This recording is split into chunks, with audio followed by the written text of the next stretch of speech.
भारत की राजधानी नई दिल्ली में हम देश के top fashion school national institute of fashion technology में गए। माना जाता है कि यहाँ कदम रखने के साथ ही आप भारत की फैशन इंडस्ट्री में पहला कदम रख देते हैं। फिलहाल देश भर में संस्थान के अलग अलग कोर्सेज में करीब 1300 स्टूडेंट्स ट्रेनिंग ले रहे हैं। दिल्ली में संस्थान के प्रमुख मनीषा किन्नू इसे जरूरी मानती हैं कि फैशन के स्टूडेंट्स न सिर्फ खुद के सपनों को साकार करें बल्कि उससे ज्यादा भारतीय शिल्प कौशल की समृद्ध विरासत को जमीनी स्तर पर समझें। वो जोर देकर कहती हैं कि भारतीय उपमहाद्वीप के हर इलाके के अपने अनूठे क्राफ्ट को संरक्षित किए जाने की जरूरत है। हमारे स्टूडेंट्स डिजाइन, फैशन, सिल्यूट्स के बारे में सब कुछ सीखते हैं। साथ ही शिल्प के बारे में भी बहुत कुछ सीखते हैं। वो समूह बनाकर गांवों में जाते हैं, वहाँ शिल्पकारों के साथ जमीन पर बैठते हैं, सीखते हैं कि शिल्प में क्या अहम है। इसमें दोनों को फायदा होता है क्योंकि स्टूडेंट्स शिल्प और शिल्पकारों के बारे में सीखते हैं, तो वही जो लोग लंबे समय से यही काम कर रहे हैं उनको भी कई नए आइडिया मिलते हैं।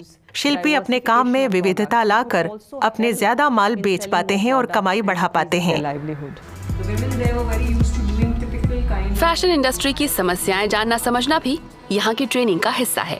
टेक्सटाइल इंडस्ट्री पर्यावरण के सबसे बड़े प्रदूषकों में से एक है, इसीलिए फैशन की नई पीढ़ी को सस्टेनेबिलिटी, वेस्ट फ्री प्रोडक्शन और अपसाइक्लिंग के बारे में भी बताया और सिखाया जाता है। स्टूडेंट्स पौधों से नेचुरल डाई करना और बिना बर्बादी के कपड़े काटने जैसे गुर सीखते हैं। नई तकनीकी खोजों की अहमियत फैशन के लिए लगातार बढ़ती जा रही है। संस्थान के आईटी विभाग ने सिलाई कारखानों के लिए फैक्ट्री के फ्लोर पर 3D प्रिंटरों से मशीन के पार्ट छापकर निकालने की तकनीक विकसित की है। पहले ऐसे पार्ट्स और टूल्स को बदलने के लिए बाहर से आयात करना पड़ता था। यहीं बनाई गई fabric defect detection machine artificial intelligence पर आधारित है।